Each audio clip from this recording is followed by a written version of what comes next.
बाघिन के बच्चे की माँ हिप्पो। एक घना जंगल था। जंगल के राजा बाघ और बाघिन बहुत ही दयालु थे। बाघिन गर्भवती थी।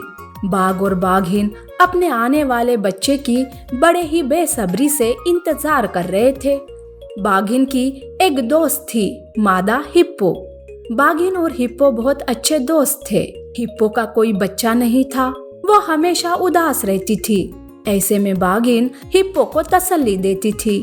एक दिन बाघिन एक बच्चे को जन्म देती है, जिसे देख बाघ और बाघिन बहुत खुश होते हैं। दोस्त, बहुत बहुत मुबारक हो, तुम्हारा बच्चा तो बहुत ही प्यारा है। शुक्रिया दोस्त, आज मैं बहुत खुश हूँ। आज मेरा सपना पूरा हो गया। मैं इसे एक ताकतवर और नेक दिल बाघ बनाऊंगी, जो आगे जाकर महाराज की तरह इस जंगल की रक्षा करेगा, मेरा और महाराज का सपना पूरा करेगा। मैं इसे वीरू कहकर बुलाऊंगी। यूं वो दोनों कुछ देर बातें करते हैं और हिप्पो वहां से चली जाती है। हिप्पो अपना ज्यादातर वक्त वीरू के साथ ही बिताती थी, जो बाकी जानवरों को अच्छा नहीं लगता था। वो बाघ और बाघिन के कान भरते थे। एक दिन लोमड़ी बाघ से कहती है, महाराज, ये हिप्पो ज्यादा वक्त वीरू के साथ बिताती है। वो आपके बच्चे को अपनी ओर करना चाहती है। उसका तो कोई बच्चा नहीं है। अरे वो तो मनुष्य है। वीरू को उससे दूर रखिए महाराज। यूं लोमड़ी बोल ही रही थी कि शेरनी वहां दहाड़ मारते हुए आती है। अरे ओ लोमड़ी, तेरी हिम्मत कैसी हुई हिप्पो के बारे में ऐसी अनाप शनाप बकने की?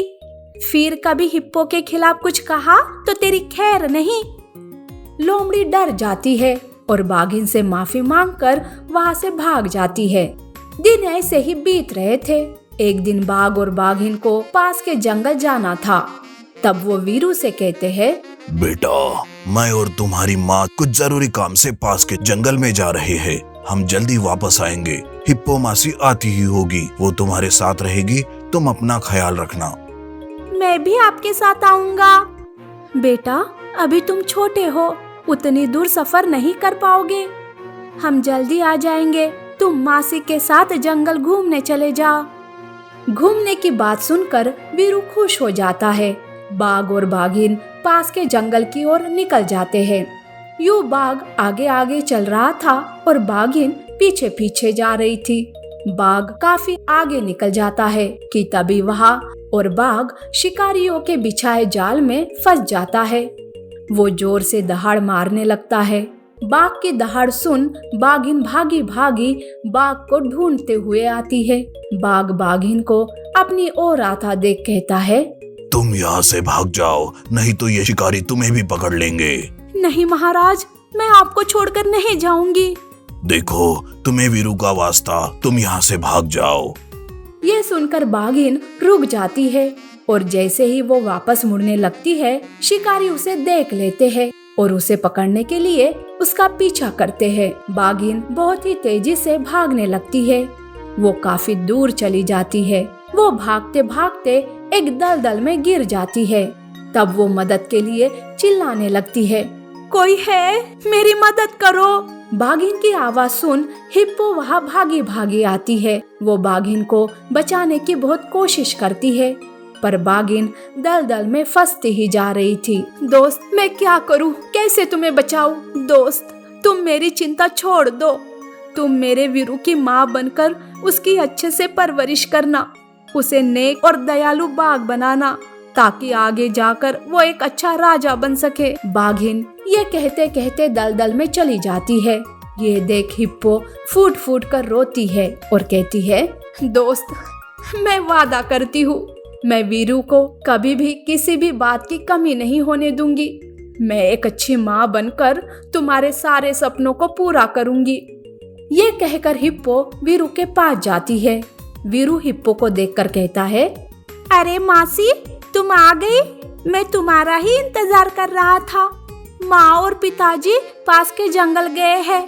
वो जल्दी ही वापस आ जाएंगे। उन्होंने कहा कि मैं तुम्हारे साथ जंगल घूमने जाऊं। चलो चलते हैं मासी, बड़ा मजा आएगा।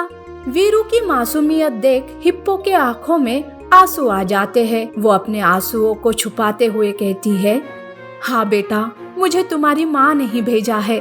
तुम्हारी माँ और पिताजी बहुत दूर गए हैं। उन्होंने तुम्हारे लिए भोजन भेजा है और कहा है कि तुम्हें जंगल घुमा ले आओ। चलो अब जल्दी से भोजन खा लो, फिर हम घूमने चलते हैं। हिप्पो की बातें सुन वीरू खुश हो जाता है और भोजन कर लेता है। फिर हिप्पो उसे जंगल घुमाने ले जाती है। वीरू खेलते कूदते खूब मस्ती करता है और थक कर सो जाता है।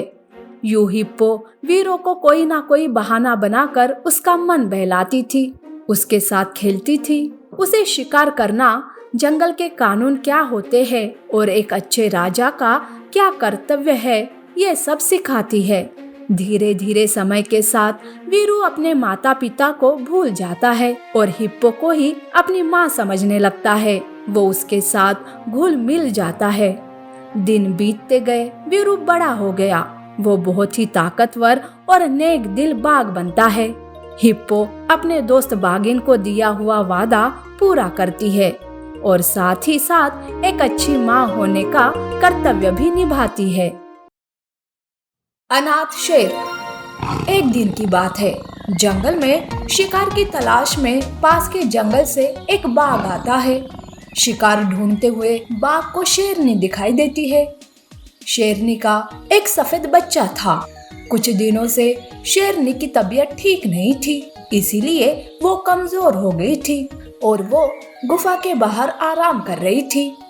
तभी बाघ अपनी भूख मिटाने के लिए शेरनी पर हमला करता है और अपनी भूख मिटा लेता है। अरे वाह, शेरनी का शिकार करना तो बहुत ही आसान था, पर आज मजा आ गया अपनी भूख मिटाकर। बाघ वहां से चला जाता है।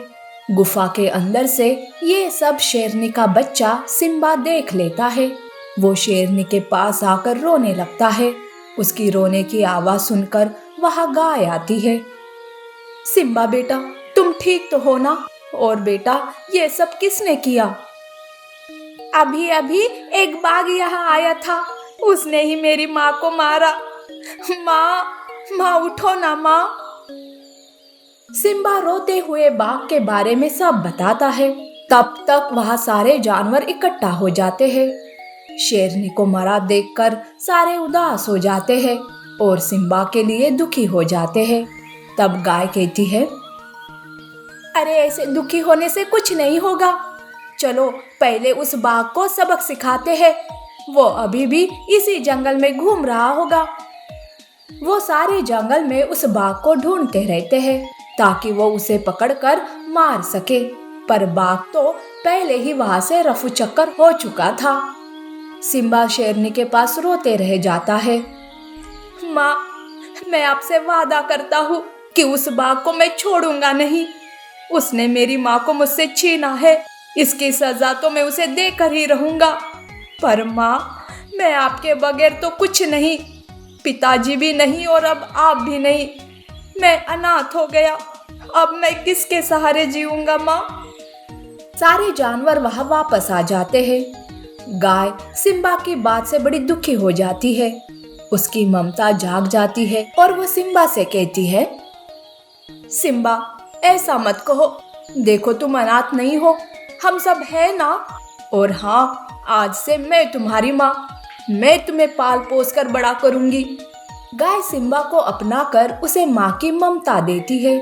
सिम्बा भी गाय के साथ रहकर उसकी ममता में अपना गम भूल जाता है, पर उसका बाघ से बदला लेने का इरादा उसके बड़े होने के साथ और भी मजबूत हो जाता है। ऐसे ही कुछ साल बीत जाते हैं। अब सिम्बा काफी बड़ा हो चुका था। अब मैं उस बाघ से सामना करने के लिए तैयार हूँ। आज मैं मेरी माँ से किया हुआ वादा पूरा करूंगा। सिम्बा बाघ को ढूंढते हुए उसके जंगल आता है। सिम्बा उसे ढूंढते हुए उसकी गुफा तक जाता है। तब वो उसे उसके बच्चे के साथ देख लेता है। बाघ अपने बच्चे को प्यार कर रहा था। ये सब देखकर सिम्बा को उसका बचपन याद आता है। अब तो इस बाघ को मैं मार भी नहीं सकता। अगर मैंने ऐसा किया तो इसका बच्चा मेरे जैसे ही अनाथ हो जाएगा। फिर मेरे और इस बाघ में कोई अंतर नहीं रहेगा, पर उसे मेरे दर्द का एहसास तो दिलाना होगा। आखिर उसे भी तो पता चले कि अपने को खोने का क्या दर्द होता है। सिम्बा बाघ की गुफा के पास छुपकर बाघ के जाने का इंतजार करते रहता है। थोड़ी देर में बाघ बच्चे को अकेला छोड़कर शिकार के लिए जाता है। बस तभी सिम्बा बाघ के बच्चे को अपने पीठ पर बिठाकर उठा ले जाता है और उसे अपने जंगल ले आता है। शाम को जब बाघ वापस आता है और बच्चे को वहां नहीं पाता तो वो चिंतित हो जाता है। अरे, मेरा बच्चा कहाँ चला गया? कहीं दिखाई क्यों नहीं दे रहा है? उसके साथ कोई अनर्थ तो नहीं हुआ ना? बाघ बहुत डर जाता है और अपने बच्चे को ढूंढने लगता है। पूरा जंगल छान मारने पर भी उसे उसका बच्चा कहीं नहीं दिखाई देता। बाघ अपने बच्चे के लिए रोते रहता है। तभी वहाँ बंदर आता है और कहता है, अरे बाघ, तुम जैसे जालिम के साथ तो ऐसा ही होना चाहिए था, पर अब तेरी हालत भी देखी नहीं जा रही, इसलिए बता रहा हूँ कि तेरे बच्चे को एक सफेद शेर उठा ले गया। बंदर की बात सुनते ही बाघ सफेद शेर के जंगल उसके पास आता है। वो अपने बच्चे के लिए सिम्बा से गुहार लगाता है। तब सिम्बा कहता है, देखा कितना दर्द होता है बाघ, जब अपने से कोई अपना बिछड़ जाए तो। कुछ साल पहले तुमने मेरी माँ को मुझसे छीना था, पर मैं इतना बेरहम नहीं हूँ कि एक बाप से उसका बच्चा छीन लूँ। मैं तो बस तुम्हें सबक सिखाना चाहता था। तुम्हारा बच्चा सही सलामत है। सिम्बा बाघ को उसका बच्चा सौंप देता है। बाघ सिम्बा से माफी मांगता है, उसका धन्यवाद करता है और अपने बच्चे को लेकर वहां से चला जाता है। सिम्बा भी जंगल का राजा बनकर जंगल की अच्छे से देखभाल करते हुए खुशी से रहने लगता है।